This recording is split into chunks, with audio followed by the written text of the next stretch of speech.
July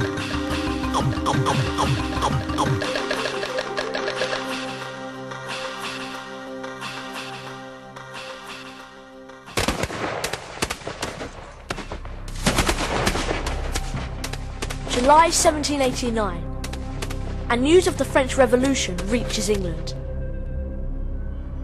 This was the verdict of the London Times. What Paris has been through during the last week fills the mind with horror. In France there is no personal safety, no protection of property. The whole system of government has been destroyed. In Paris, the National Assembly had promised to speak for the people. But meanwhile, the people of France were taking matters into their own hands.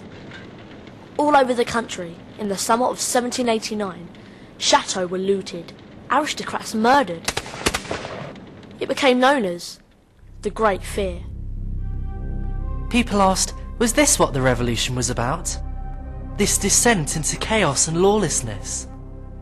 Or out of this chaos, would a new kind of society, a new France emerge?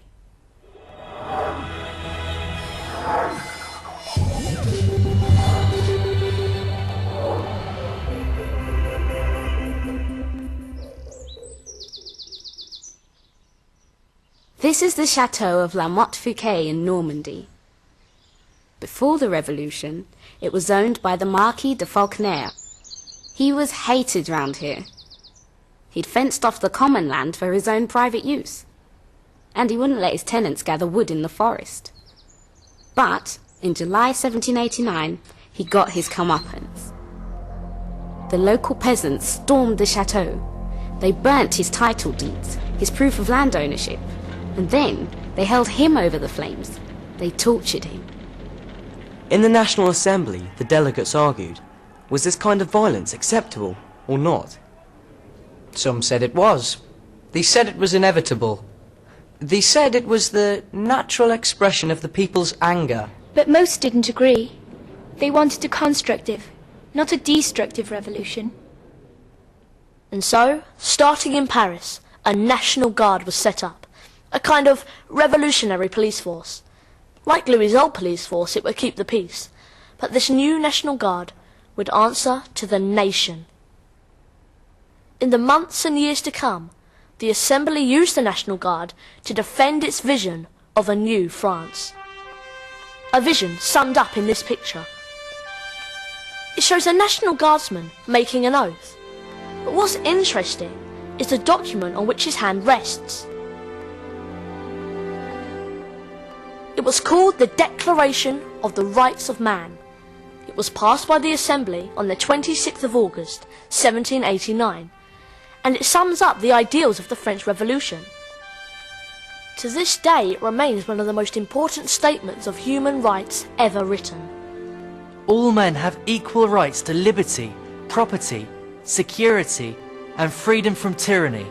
People are innocent until proven guilty. People have the right to speak their mind, whatever their views. Tax should be based on what you can afford to pay. All men are born and remain free.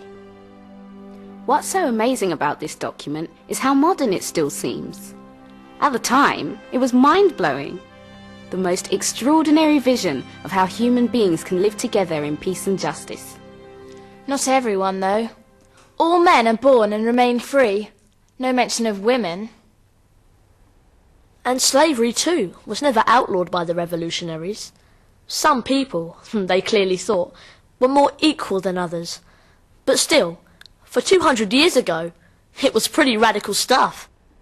And throughout the next year, the ideals of the Declaration influenced a range of laws passed in this new France. There were laws to abolish feudalism, the old system by which peasants were bound to their landlords.